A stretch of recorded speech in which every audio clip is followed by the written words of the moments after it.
We're doing really well with Iran. The Islamic Republic of Iran is not happy right now. Should have been done 47 years ago. Should have been done at least during the 47-year period.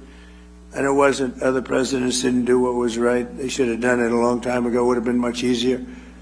And they want to settle so badly. They don't like what we're doing. And they do want to settle. We'll find out whether or not we settle with them or we just finish it off.